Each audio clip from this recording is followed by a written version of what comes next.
My name is Thea Afton, and I'm 31 years old. On my second day of being a mother, I stood on the sidewalk outside my in-laws' stone gate, holding my day-old daughter, next to two suitcases somebody else had packed for me. And behind that oak front door, my mother-in-law had just informed me there was no room in that house for a useless wife. My husband watched from an upstairs window. He didn't open it. I want to tell you I did something dramatic. I didn't. I stood there in the June heat with a newborn against my chest, doing what I do for a living, which is math.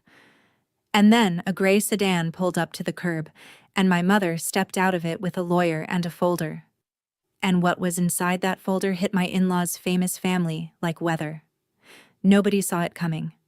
Least of all me. Welcome back to Calm Drama Stories, where quiet women keep the receipts, and the endings get earned, not gifted. If stories about family, betrayal, and boundaries are your kind of stories, you're home. Drop a comment telling me where you're listening from, and be sure to subscribe. Now, let me back all the way up. I grew up in half of a duplex on Garnet Street with my mother, June Afton, who spent 30 years as an escrow officer at the title company downtown. My father left when I was 3. What I remember of him is a jean jacket and the smell of spearmint gum, and honestly, the jacket might be from a photograph. My mother never talked him down and never chased him, which tells you most of what you need to know about June.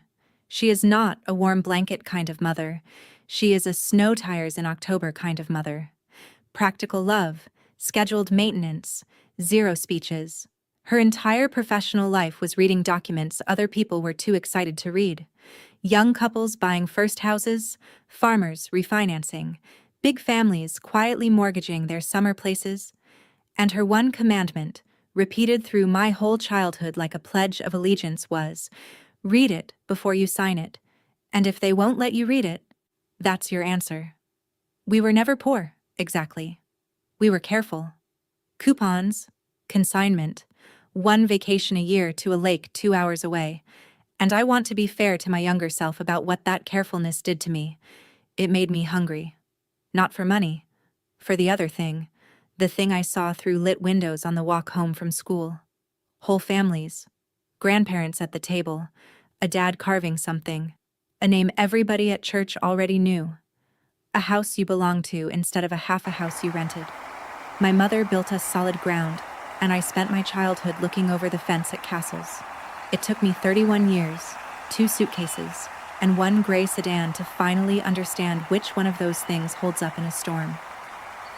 Every town like Cedar Glen has a family like the Vosses, the stone gateposts on Beaumont Avenue, the name on the furniture store downtown, on a brass plaque at the library, on the founder's wall at the country club. Voss. 3 generations photographed in front of the same fireplace every Christmas for the local paper. The kind of photo where even the golden retriever looks like it inherited something. Patricia Voss chaired the Heritage Committee. Harold Voss waved from a convertible in the 4th of July parade. When people in Cedar Glen said that name, their voices did a little bow in the middle of the sentence. I was 12 when I asked my mother, over meatloaf in our half of the duplex, why our family couldn't be like the Vosses. My mother didn't look up from her plate. "We don't buy names, honey," she said. "We buy ground." I rolled my eyes the way 12-year-olds are legally required to do, but here's the part I didn't have the eyes to see back then. She said it without any envy in her voice. None. And there was something else in there instead. Something dry and knowing. The tone she used at work when a customer bragged about a deal she'd already read the papers on. It was the voice of a woman who had spent 30 years at the escrow desk of a small town, watching every big name's documents cross her counter, one signature at a time. My mother knew things about the castles of Cedar Glen the way a plumber knows things about beautiful houses. I never thought to ask what. For about 19 more years, I wouldn't. And by the time I did ask, I was standing on a sidewalk holding everything I owned. I met Grant Voss because of a spreadsheet. I do books for small businesses. I have since I was 23, self-employed, my name on the door of a one-room office, Afton Bookkeeping. Voss Home Furnishings hired me to untangle their inventory accounts, and the manager assigned to work with me was the owner's son, 30 years old, sleeves rolled, self-deprecating in a way nobody with that last name had any right to be. Grant was, and I want to be fair here, because it matters later, genuinely likable. He remembered how I took my coffee by the second morning. He did impressions of the sales staff that were kind at the center. When the numbers embarrassed the store, he didn't blame the previous bookkeeper. He laughed and said, "We're a 100-year-old family business, Thea. We've had 100 years to develop bad habits." I liked him in a way that snuck up on me, the way a slow leak becomes a flooded basement. 8 months later, he brought me to Beaumont Avenue to meet his parents. Patricia Voss received me in a living room that smelled like lemon oil and old money, and she looked at me the way an appraiser looks at a chair somebody claims is an antique. The slow scan, joint by joint, checking for glue. Her first question was not what I did or how we met. She tilted her head, smiled with the front of her face, and said, "Afton. Now, whose people are the Aftons?" I said my mother worked at the title company and my people were mostly my mother. Something flickered behind Patricia's eyes and filed itself away. I thought it was disappointment. It took me 5 years to learn it might have been arithmetic. We got married the spring I turned 28, at the club, under a tent Patricia selected. Beside flowers Patricia approved, in front of 200 guests, of whom I could name maybe 40. I had wanted something small at the lake. I lost that negotiation so early I'm not sure it ever officially opened. "The town expects certain things from this family," Patricia told me, patting my hand like a gavel. The one fight I won quietly at the county clerk's office. I kept my name, Thea Afton. When Patricia found out, the temperature in the room dropped 10 degrees. "Voss brides take the name," she said. "It's an honor other women have been grateful for." My mother, who was standing nearby in her one good dress, said nothing, but her eyebrow performed a complete sentence. Grant did what I would spend the next 5 years watching him do. He stepped into the middle with his hands up, charming, apologetic in both directions at once. "Mom, it's her name. Thea. Mom means well." A sentence for each of us. Nobody defended. Everybody was managed. I filed it under wedding stress. And one more thing happened that weekend that I filed and forgot. At the reception, I overheard the club's events manager murmuring to Harold by the bar. Something about the balance, about the card, about maybe the other account, Mr. Voss. Harold's parade wave faltered for exactly 1 second before he laughed and clapped the man's shoulder like they were old teammates. "Rich people's paperwork," I told myself, "the plumbing of castles." My mother, across the room, was watching the same conversation over the rim of her glass, and she was not surprised at all. The plan was to live at Beaumont Avenue for a year, maybe 2. Save up, then buy our own place. "The East Wing has its own bath," Grant said. "It's practically an apartment." You can hear the sentence I should have questioned. Practically.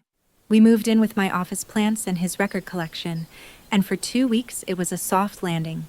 Big kitchen, garden, Sunday dinners with cloth napkins. Then, on a Tuesday, Patricia knocked on our door holding a leather book, and I got introduced to the household ledger.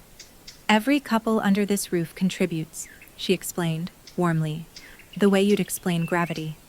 Our share came to $800 a month.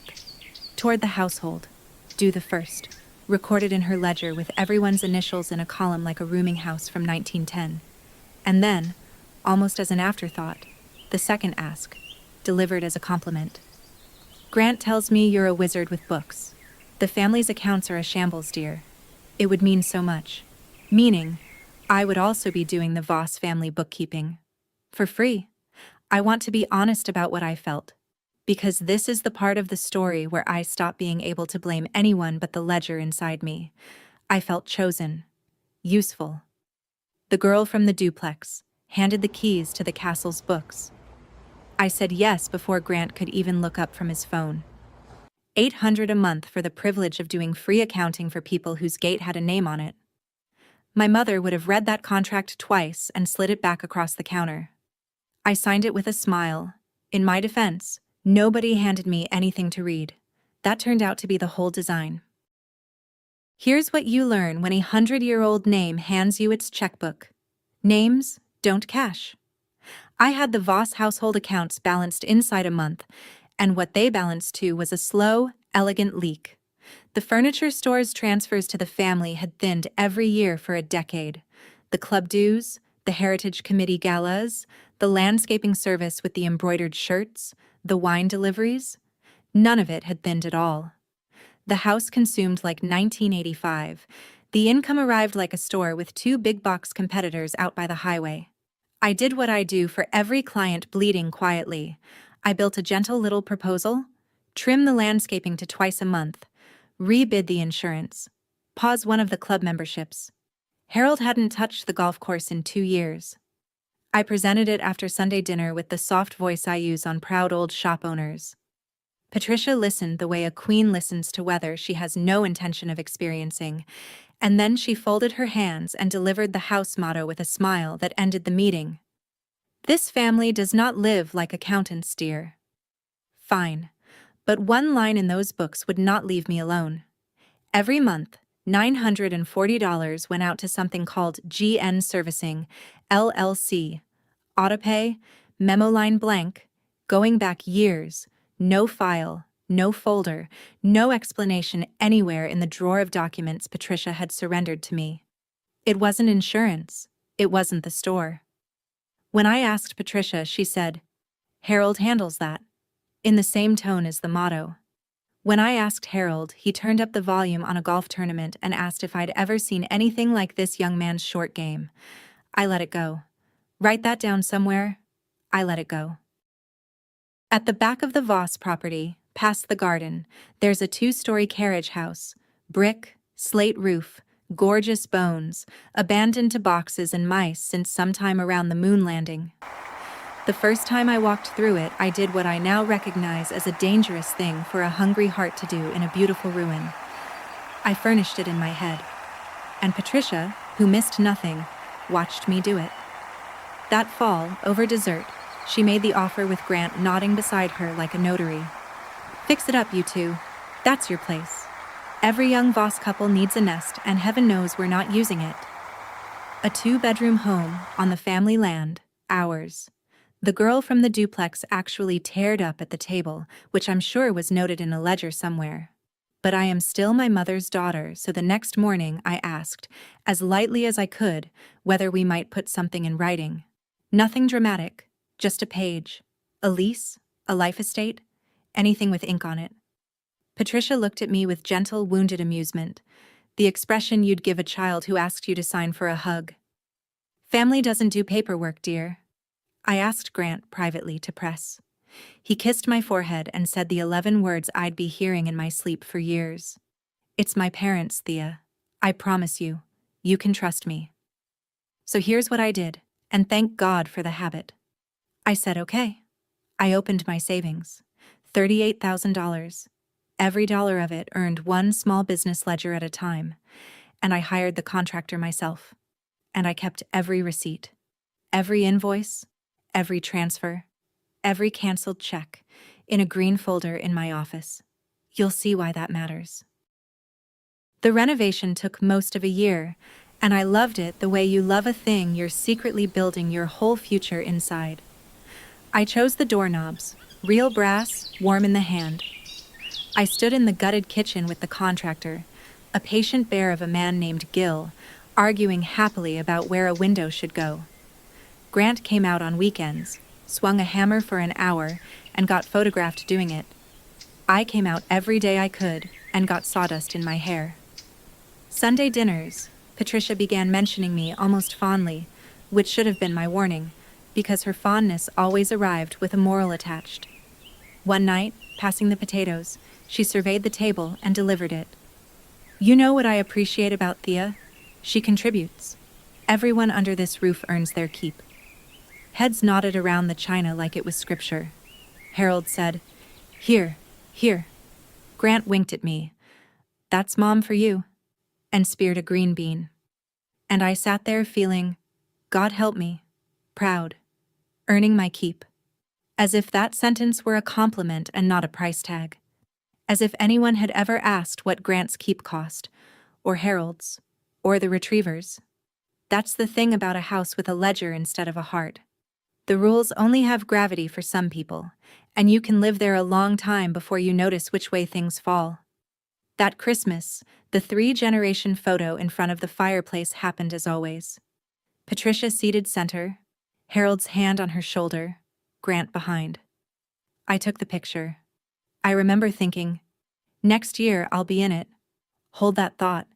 It expires in about 8 months. By late winter, the carriage house had drywall, plumbing, and my whole heart. Gil was down to trim work and paint. Grant and I stood in the empty upstairs bedroom one Saturday, the light coming through the new window I'd fought for, and he put his chin on my head and said, "Crib goes there," and pointed to the corner, and I cried a little into his coat, because 2 days earlier in the bathroom of our East Wing practically apartment, I had watched 2 pink lines appear on a test. We told the family at Sunday dinner. I will now describe Patricia Voss receiving the news of her first grandchild, because it happened in 2 distinct movements, like a short symphony. Movement 1, genuine delight. She clapped her hands once, actually glowed, said, "A Voss baby." And for 4 full seconds I saw the woman Grant swore existed under the committee chair. Movement 2, arriving before the pie was cut. Recalibration. "Now," she said, folding her napkin, "how are you planning to manage your little business? Clients can be so demanding, and you'll be needed at home. We should think about what your months look like. Not how are you feeling? Not have you told your mother? What do your months look like?" Which, if you speak fluent Patricia, means, what does your cash flow look like? I said work was flexible, that bookkeeping travels well, that I'd managed harder things than a baby. She smiled and said, "Of course, dear," and wrote nothing down, because the ledger in her head never needed paper. I didn't know it yet, but somewhere in that pause between the clap and the napkin, my file in that house had been moved from asset to liability, pending review. At 24 weeks, I started bleeding on a Tuesday morning and spent the night in a hospital bed listening to my daughter's heartbeat gallop on a monitor, which resets your entire definition of what matters. The diagnosis had a Latin name, the prescription was plain English: bed rest, modified until delivery. No commuting to clients, no lifting. Stress, the doctor said, looking at me the way doctors look when they mean it, is not optional to avoid. It's medical. Grant held my hand and said all the right things in the room. My mother drove down before dawn and said almost nothing, which from June is devotion, and left a cooler of food in my refrigerator labeled by day of the week. And my income dropped through the floor. I kept 4 clients I could serve from a laptop in bed. I lost 9. The first of the month came. For the first time in 3 years, I could put $500 into the household envelope instead of $800. I wrote a note explaining, promised to catch up, and slid it under Patricia's ledger like a schoolgirl leaving an apology on a teacher's desk. Nothing was said. That's the part people don't understand about houses like that. Nothing is ever said. Instead, 2 mornings later, the ledger appeared on my breakfast tray, open to the contributions page, my initials at the top of a column, and next to the current month, in Patricia's fountain pen hand, a small, neat, red circle. That was all. A red circle, delivered with toast. Grant said, "I'll cover it. Don't stress. Remember what the doctor said."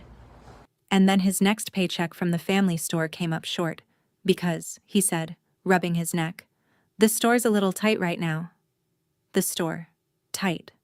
File that next to GN servicing, $940 a month, memo line blank.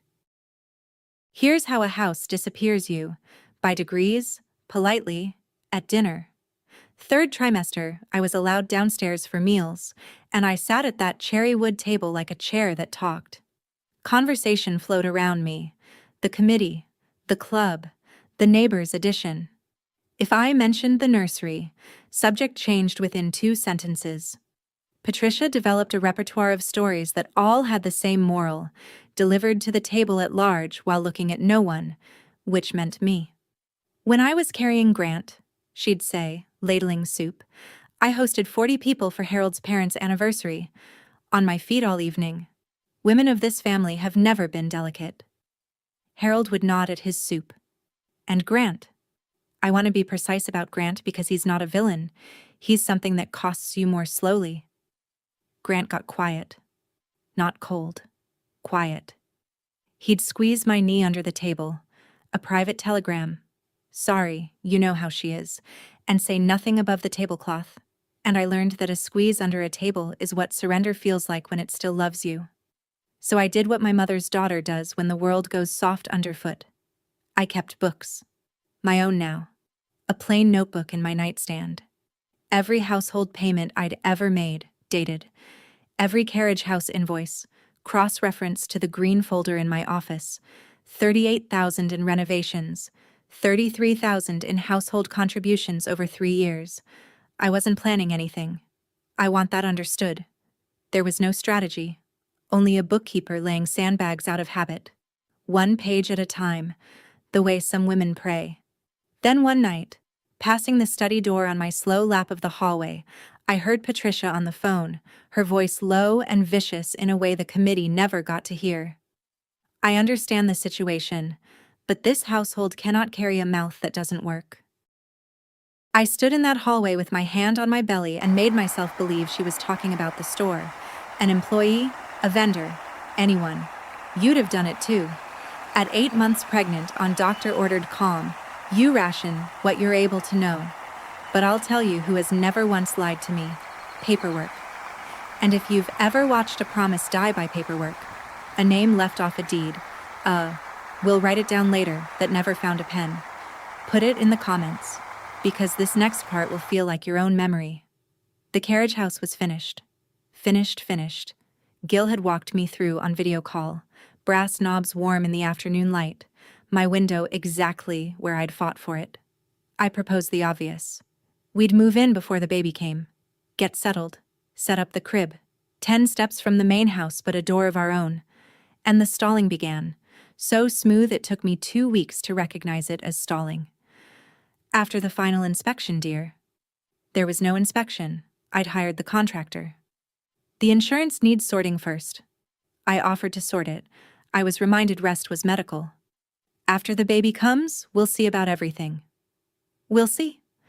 Then one afternoon, I watched from the east wing window as 2 men in polo shirts carried folding tables, gala banners, and 40 boxes of Heritage Committee archives across the garden and into my carriage house, my kitchen, my brass, my window, and stacked them where the crib was supposed to go. Patricia directed traffic with one finger, pointing which of my rooms would hold which of her boxes. When I asked at dinner, she didn't even reload. Storage, temporarily. It's not as if anyone's living there. And then she took the key. I want to slow down here, because of everything that happened in that house. This is the moment my body still remembers first.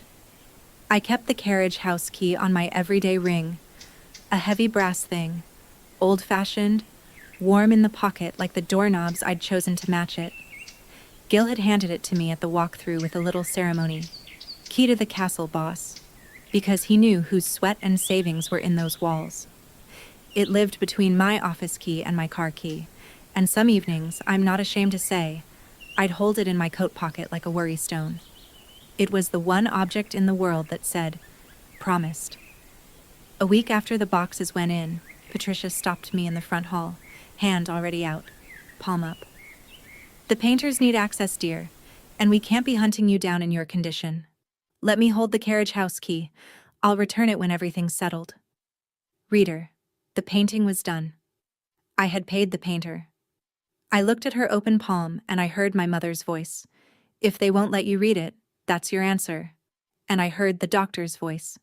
Stress is medical, and I was 36 weeks pregnant, standing in a hallway that had gotten very quiet.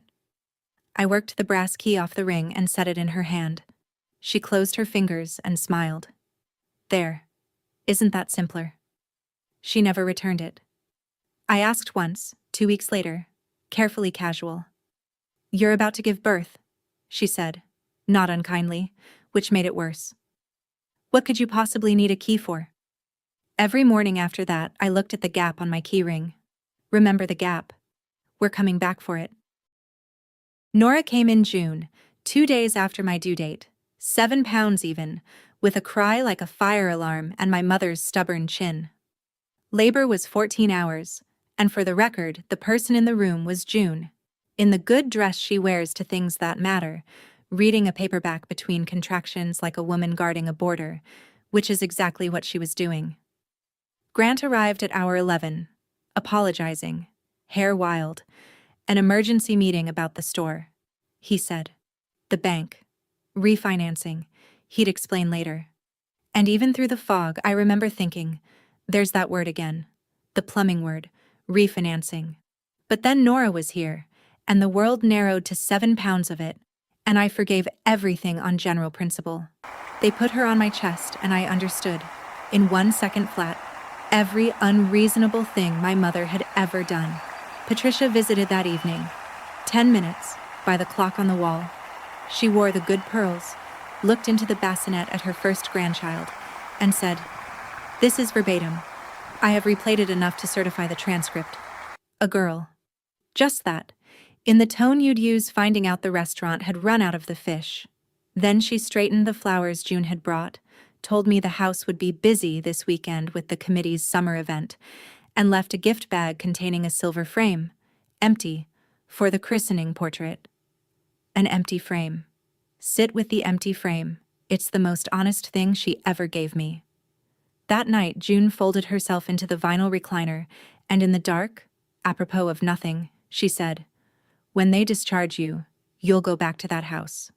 If anything happens, anything, you call me before you argue with anyone.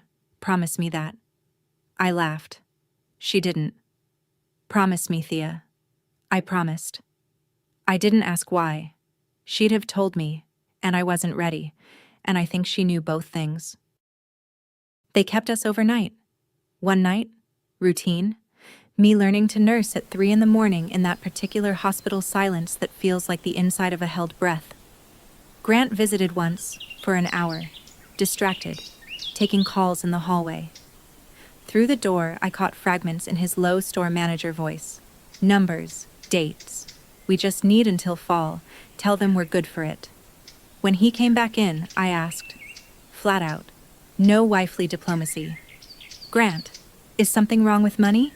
And my husband looked at me, at his wife, in a hospital gown, holding his day-old daughter, and performed his mother's smile. "Nothing you need to worry about. You just rest." I want to flag that sentence for every woman listening. Nothing you need to worry about is not reassurance. It's a door closing, softly, with you on the outside of your own life. I didn't push. I had a jaundiced newborn in stitches. You ration what you're able to know. Discharge came on a bright Thursday morning. Grant was supposed to drive us home at 10. At 9:40 he texted, "Store crisis? Can't leave? So sorry. Take a cab. I'll see you at home, and we'll celebrate." My mother was at work. I told her not to leave early. We were fine. It's a 10-minute cab. I strapped my daughter's carrier into a taxi that smelled like pine trees, and I actually said to the driver, "God forgive me. Beaumont Avenue, the big one with the stone gate." Proud of it.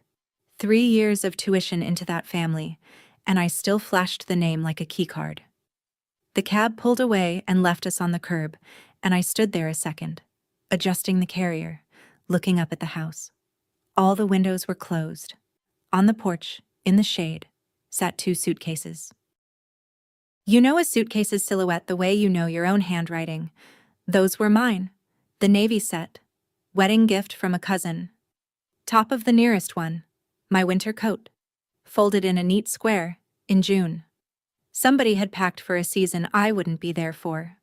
I stood on the walk doing the thing where your brain offers you better explanations at a discount. We're being moved to the carriage house. The suitcases are the first load. I carried my daughter up the steps of that porch on legs I couldn't feel. And I tried my key in the big oak door, and it went in half a knuckle and stopped. New lock. The brass plate still bright from the locksmith's screwdriver. I rang the bell of the house I had lived in for 3 years, holding a baby born into its name the day before, standing next to my own packed luggage. Footsteps. The door opened 4 inches and stopped on the chain. The chain, for me. And in the gap, Patricia, pearls on at 10 in the morning, face arranged like a form letter. Thea. Not dear. My name, served cold. Behind her, deeper in the hall, I heard a floorboard and then nothing, a presence choosing to stay a presence. I said something brilliant like, Patricia, my key. And she looked at me through that 4-inch gap the way you look at a solicitor with a clipboard, and said the sentences she had clearly drafted, redrafted, and approved in committee. Grant needs a clean start, and this household needs contributors. You've been a lovely guest, but guests don't stay forever. A guest. 3 years, $67,000, and 1 grandchild, and I had made guest. I said, because the human brain is loyal to its last working map. Patricia, I live here. We'll sort this out when Grant gets home. He's at the store. And Patricia Voss tilted her head and gave me one small, patient, curatorial smile through the gap in her own front door, and retired my map of the world in one move. Who do you think packed the suitcases, dear? Dear was back for that one. Had to be. And then, while I stood there relearning gravity, she delivered the line the whole town would eventually hear about, in the calm, budget committee voice of a woman reading a line item she'd already decided to cut. Every person under this roof earns their place. You had a difficult year and we're all sympathetic, but sympathy is not a line of credit. There is no room in this house for a useless wife. The door closed. Not slammed, closed with a click, which is worse. Slamming is at least a conversation. I stood on the porch of the finest house in Cedar Glen holding a day-old baby, next to a winter coat folded for a winter I'd apparently be spending elsewhere. And above me, I heard it.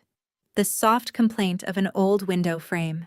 2nd floor, east wing, our bedroom. I stepped back off the porch into the sun and looked up. And there was Grant. My husband, Nora's father, store crisis and all. Standing behind the glass with his arms crossed, close enough to have heard everything through a window he did not open. We looked at each other for 3 full seconds. Then he looked away first, and did nothing, in the house his grandfather built, while his wife and daughter stood on the sidewalk with the luggage. So I kept my promise. I didn't knock again. I didn't argue with anyone. I sat down on the bigger suitcase, got out my phone, and called my mother. Mom, it happened. The thing you made me promise about. 4 seconds of silence on the line, and then my mother's voice, so level it scared me more than shouting would have. Are you and the baby safe? Are you sitting down? 20 minutes. Click. No questions about what or why or how could they, as if she'd been waiting by the phone for 3 years with her coat on. I sat on that suitcase in the June sun and held my sleeping daughter and did inventory, because inventory is what I have, instead of screaming. Curtains twitched across the street. The Hendersons, then the corner house. Cedar Glen was taking notes. One day, postpartum, I was sweating through a going-home outfit I'd packed weeks ago in a different life. My stitches ached when I shifted, and a purple-gray thought kept surfacing with remarkable calm, the way true things do. I paid to stand on this sidewalk. 29,000 into the envelope, 38 into the brick building I could see the slate roof of, just past the garden, full of another woman's gala banners. I had bought and paid for my own eviction and tipped on the way out. And here's the strange mercy of hitting the exact bottom of something. The shame, which had been idling in me for 3 years, quietly changed its address. It stopped being mine. It walked up those porch steps and moved in with the people behind the chain lock. I was still doing that math when the gray sedan came around the corner, my mother's sensible paid-off Camry, driving 5 miles an hour faster than my mother has ever driven, and pulled to the curb in front of me. Both front doors opened. Out of the driver's side came June Afton in her work blazer. And out of the passenger side, carrying a leather briefcase, came a silver-haired man I'd never seen before in my life. "Baby first," my mother said, and held Nora for 10 full seconds with her eyes closed, like drinking water after a long shift. Then she handed my daughter back, nodded at the silver-haired man, and said, "Thea, this is Dale Pruitt. He's been my attorney for 11 years. Get in the car, both of you. I don't do business on other people's sidewalks." We didn't drive far. Around the corner, under the big elm on Concord Street, engine off. And there, in a parked Camry with my newborn asleep in my arms, my mother opened the folder she'd been carrying, laid the first page on the center console, and turned my understanding of Cedar Glen upside down like an hourglass. The letterhead said, "Groundwork Notes, LLC." I heard my own voice say, "GN Servicing. $940 a month, memo line blank, autopay, years of it." My mother looked at me sideways, almost apologetic. "Servicing company collects it, but the note behind it, the note is mine." Reader, I do this for a living, so I didn't need the lawyer's translation, but I'll give you mine. The Voss house, the stone gate, the oak door, the chain lock, all of it. Carried a private mortgage. Not from a bank. Banks had said no, years ago. From a private lender, through a broker, and private notes get bought and sold like used pianos, and 4 years ago, the note secured by the finest address in Cedar Glen had been quietly purchased by a one-woman LLC registered to half a duplex on Garnet Street. "Mom," I said. "You hold their house?" June corrected me the way she'd correct a rookie at the escrow desk. "I hold the debt sitting on their house. Different thing." A beat. Most days. Dale from the back seat, dry as an audit. As of 90 days ago, Mrs. Voss's family is $11,300 behind, which makes today less different than usual. Let me give you my mother's story the way she gave it to me, parked under that elm, in the unhurried voice of a woman who has waited 4 years to be asked. 30 years at the escrow desk means 30 years of watching this town's paper. She'd seen the Voss file cross her counter more than once. A refinance in the 90s, another after the big box stores opened by the highway, each one a little more creative than the last. "Names age like roofs, honey," she said. "From the street you can't tell. From the paperwork you can." 4 years ago, the spring I got engaged to that address, a broker's flyer crossed her desk. "Private note for sale, performing, well secured, local." She recognized the address before she finished the first line, and June Afton, who has never bought a lottery ticket in her life, cashed out a retirement CD and bought the mortgage on the Voss family home. I asked the obvious, why? She was quiet a second, hands at 10 and 2 on a parked steering wheel. "Because my daughter was going to be living under that roof, and I'd read what was holding the roof up. You buy the field between your house and a wildfire, Thea. That's all this ever was." She never told me because, and here she looked at me with the only apology her face makes, "If you'd known, you couldn't have lived there honest. And if they knew, you'd have paid for it in 100 small ways." So the LLC stayed quiet, and when they ran 90 days behind last spring, I told the servicer to be patient. A pause. 10 and 2. I was patient because my daughter and my grandchild slept in that house. This morning, your mother-in-law solved that problem for me. She turned the key. "Buckle up. We're going home to feed the baby. Then you're going to tell me what you want." That night at my mother's duplex, my old room, a crib assembled by Dale Pruitt of all people, in dress shirt and reading glasses, I nursed Nora at 2 a.m. and stared at the folder on the dresser. And I'm going to be honest with you about the tide that came through me, because this channel doesn't sell saints. I thought about foreclosure. I let myself walk all the way through it. The notice in the paper, the committee reading it, an auction sign zip-tied to the stone gate, Patricia carrying her own suitcases down those porch steps while the Hendersons' curtains twitched. I tasted it. It tasted the way sugar tastes when you're sick. Bright, then wrong. Because at the end of that daydream, every time, was Nora, 5 years old, asking why the other grandma lived nowhere, and me handing her a war for an inheritance. So I did what I do. I took the pencil off my mother's nightstand. She keeps one there, of course she does. And in the back of the baby's feeding log I wrote 3 lines, like a bookkeeper closing a hard year. Option 1. Burn it down. Option 2. Use the note to force the door back open. Make them take me in, the wife, with the leverage. Option 3. Collect what is mine, to the dollar, and close the account. I looked at option 2 the longest. I'll admit it. The old hunger has a long tail. Living in that castle, knowing they had to be polite to me. And then I heard it in Patricia's voice. Earns her keep. With a lean for a leash, and realized option 2 was just the same house with the collar on the other neck. My phone lit up. Grant. Mom went too far today. Give it a few weeks to cool down and I'll bring you home. We'll talk. A few weeks. From the man watching from a window. I put the phone face down and I drew a circle around option 3. In the morning, my mother made eggs, set 2 plates, sat across from me the way she used to before school, and asked her question with the salt still in her hand. I can call that loan tomorrow, Thea. Accelerate, foreclose, the whole parade. Dale says we'd win ugly, but win. Or I can shred the file and sell the note back to some pension fund and we let gravity handle the Voss family, because gravity always does. It's not my sidewalk they stood you on.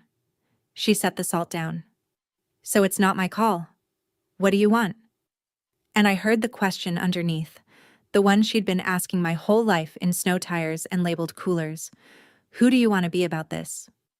I looked at Nora in the bassinet, 2 days old, running a fever of exactly nothing, owing nothing, signed up for nothing. And I answered as the thing I am, which turns out not to be a Voss or a victim, but a bookkeeper. I want to close the account. Correct, to the dollar, and done. Here's what that meant, drawn up at the kitchen table by Dale over the second pot of coffee. 1. The acceleration notice gets delivered. Real, legal, loaded. Because the Vosses do not answer doors unless the knock is heavier than they are. 2. My civil claim rides with it. $38,000 in unjust enrichment for the carriage house, documented in a green folder they didn't know existed, plus my belongings, intact, and an uncontested, quiet separation. 3. The trade. If they make me whole and behave, June restructures the arrears and sells the note to a boring institutional servicer. Nobody loses a house over my broken heart. If they fight, option 1 comes off the shelf all by itself. Dale looked at my one-page terms, then at me, over the reading glasses. In 30 years of practice, he said, the reasonable ones are always the scariest. Dale worked fast. By Monday, he'd reached the Voss's longtime attorney, a courtly old firm downtown that had handled Voss matters for 2 generations and, Dale noted with cocktail party dryness, had not been fully paid for the last one. The attorney's first response was the town's favorite lullaby. Surely this is a misunderstanding. The family's standing.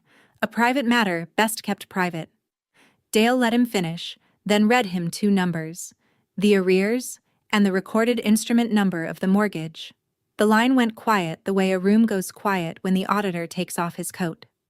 A meeting was proposed for Thursday at the firm's office. Neutral ground, dignified. And this is the one thing in the whole campaign I overruled. No, I said. The porch. Everyone looked at me. My mother, Dale, even Nora had opinions. I'd thought it through the night before, feeding her at 3 a.m., which is when I do my clearest thinking now.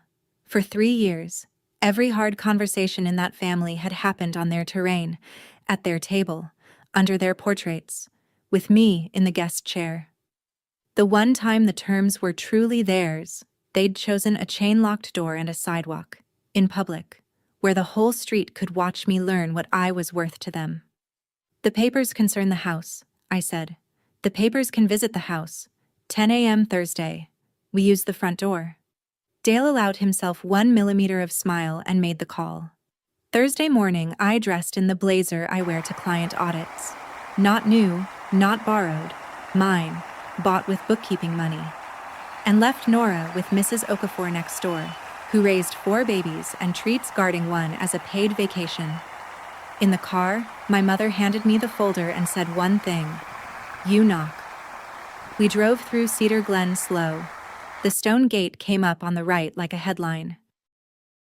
10 a.m. Thursday. 3 of us on the porch where my suitcases had sat.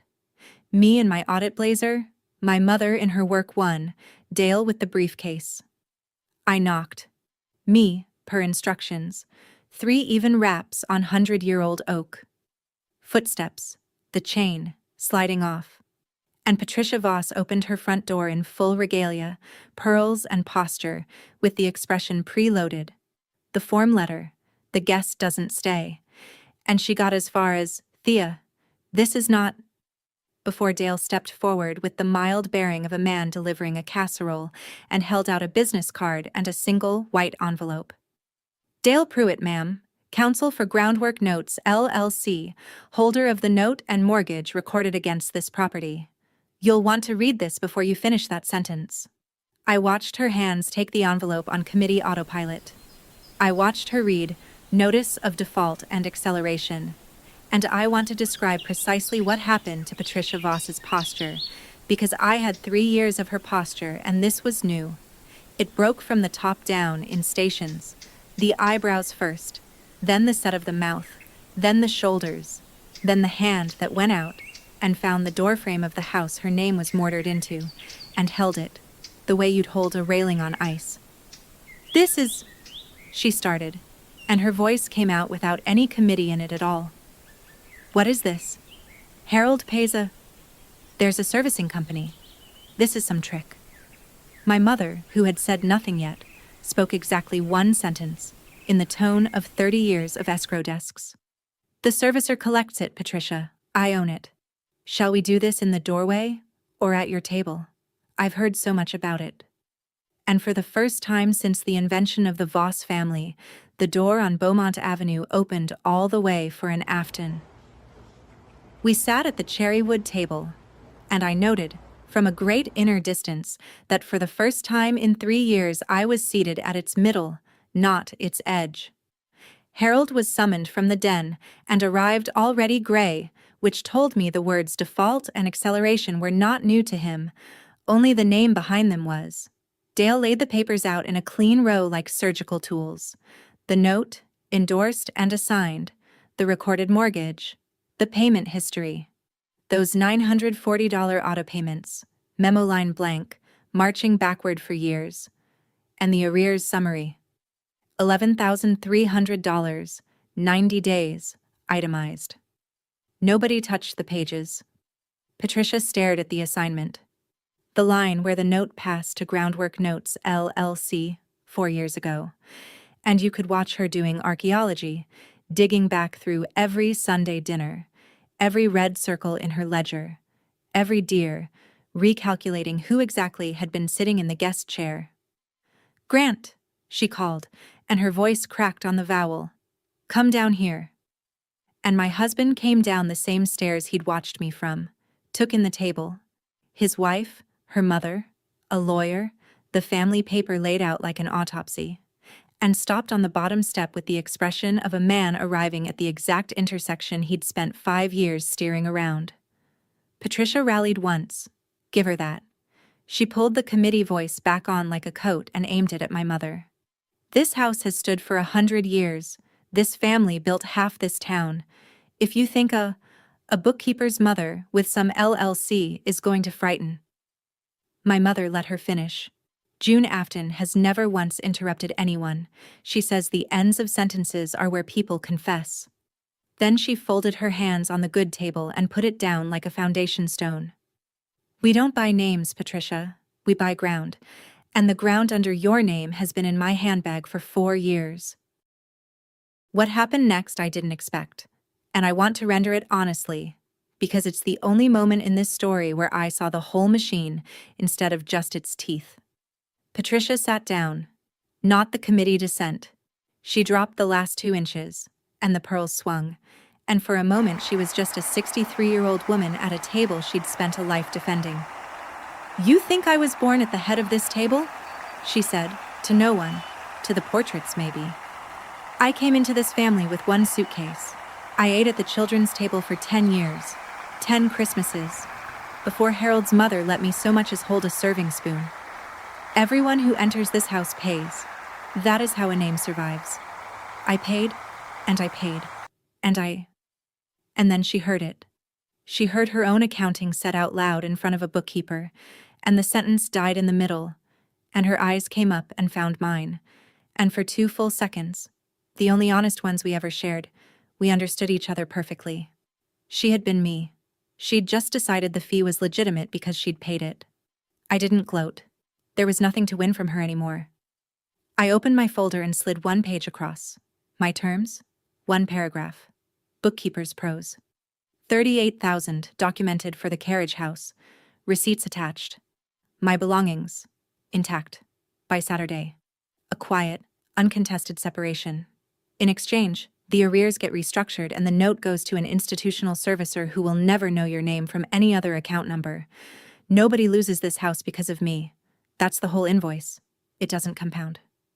Then I stood, walked out to the porch, and did the thing I'd carried in my pocket all morning. I set the brass carriage house key on the white porch railing where the suitcases had been. "I'm returning the only thing of yours I ever wanted," I said. Behind me, from the doorway. "Thea. Grant." I turned and looked at my husband for what felt like the closing of a long ledger. "You know where my mother's door is," I said. "You've never once used it." I walked down those porch steps.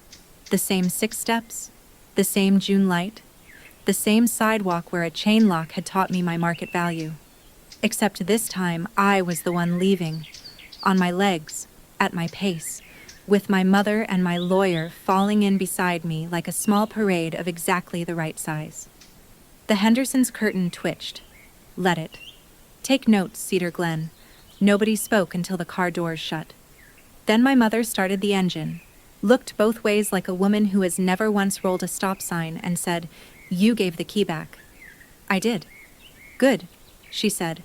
And that was the entire debrief, and it was enough, because we both knew what I'd really left on that railing. Not brass. The whole idea. The one I'd been carrying since the lit windows of my childhood, that somewhere behind a stone gate there was a table with my name on it if I could just contribute enough to deserve it. I'd finally read that contract all the way through. I declined to renew. Grief has good manners. It waited until we were home. That evening at the duplex I fed Nora, handed her to her grandmother, went into my old bedroom, closed the door, and came apart quietly for a while. Not for Patricia, God knows, and not even mostly for Grant. For the family in the window. The carved roast, the 3-generation photograph, the whole beautiful stage set I'd paid $67,000 in tuition to stand inside of. That dream had been mine since I was 8. I buried it at 31, in a duplex bedroom with band posters still on the closet door. My phone rang at 9. Grant. I let it go to voicemail. He was 10 minutes away. He did not drive over. His silence, one last time, filed itself. The voicemail, for the record, was Grant at his most Grant. "Thea. That was... Look, Mom's shaken. Everybody's shaken. I never wanted any of this. Just give it a few weeks, okay? We'll figure it out. I love you." A few weeks. His whole vocabulary of love was a request for extensions, and I'd stopped doing his family's books. I sat at my mother's kitchen table under the same light where I'd learned long division, and I filled out the divorce paperwork Dale had left in a plain folder. And I want to be honest about what that cost, because the internet is full of stories where walking away is a fist pump and confetti. It isn't. My hand shook on the first signature line. Not from doubt, from downgrade. You spend 5 years calling something your future, and then one Tuesday it's an account you're closing, and your body knows the difference even when your mind has done the math twice. I signed. I dated it. My handwriting steady by the last page, which is its own small biography. Then I did the final entry in the notebook from my nightstand, the one where I'd sandbagged 3 years of payments and invoices, and I ruled a line under all of it the way my first accounting teacher taught me.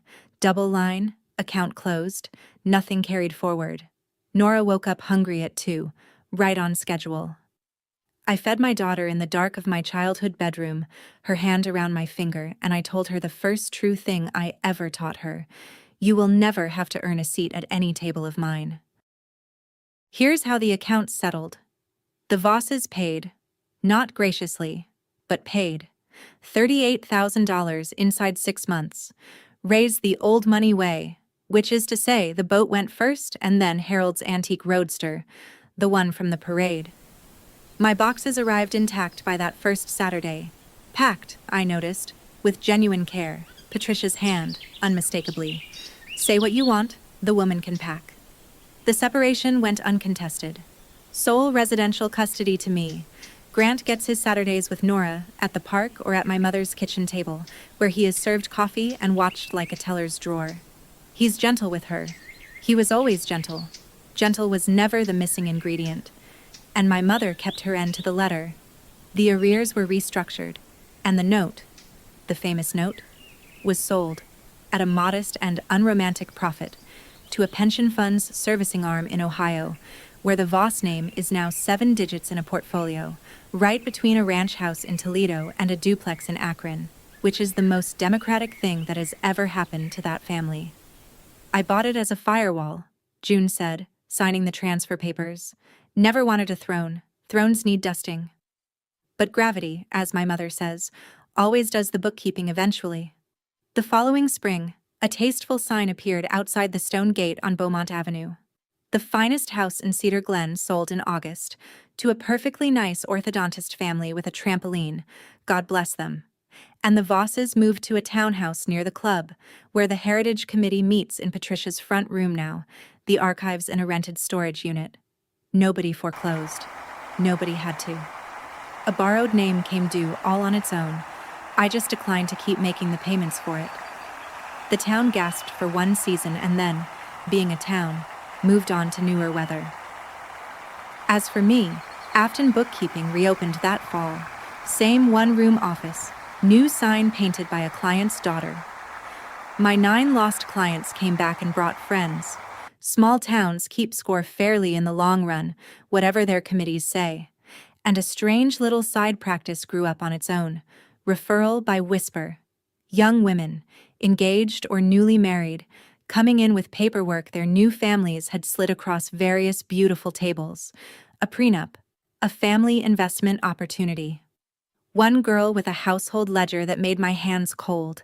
I read every document with them, line by line, the way my mother read mine too late, and her own always.